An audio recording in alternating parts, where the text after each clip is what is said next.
The Ericaism, the more than pretty moment of the day. Yes, I have my book. I hope you got yours. In chapter 9 of my book, I talk about being open to change. I will never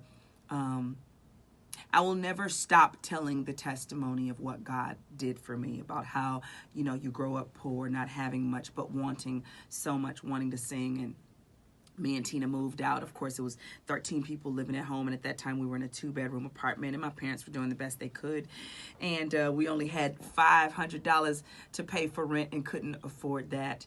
And just, I was singing at churches, I was doing hair, Tina was working at a department store. We were trying, man, and it wasn't working for us.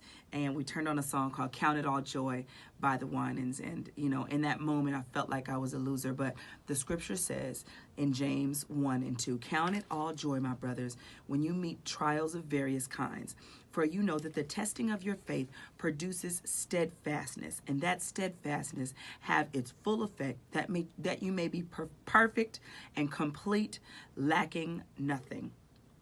I love that scripture so much because it comforted my heart at a really, I want to say low point in my life, and I'm sure people have gone through worse, but, to leave your mom and dad's house and go, okay, we're going to move out, we're going to do this, and, it felt like at that time everything that could go wrong all went wrong at one time, like that verse says in Shackles.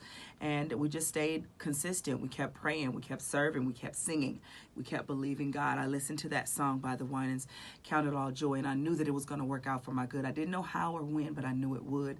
And one thing's for sure, throughout my life, it is the reason I'm here today and loving Jesus like with everything that I have, is because God has been faithful. And even when everything else was inconsistent, I knew to trust God.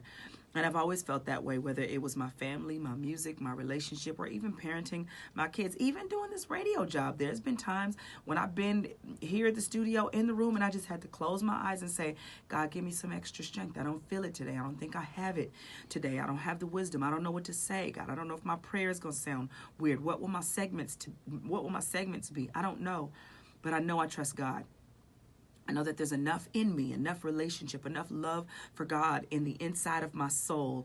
I spent enough time with him to know that he comes through. And even when I'm empty, he's never empty. He's never at a loss for words. He's never trying to figure out what to do. He's never going, uh-oh, what do I do next? There's always a plan. There's always a way out, and God has always been my way out. So be open to the change that's taking place. You're in an uncomfortable place, never been here before. You're trying to figure out why, when are things going to change. Trust God and stay faithful. Don't give up. Don't throw in the towel. Don't let go. I promise you it's going to turn around as long as you keep your eye on Jesus, okay? That is my Ericaism for the day. Love you, and I mean it.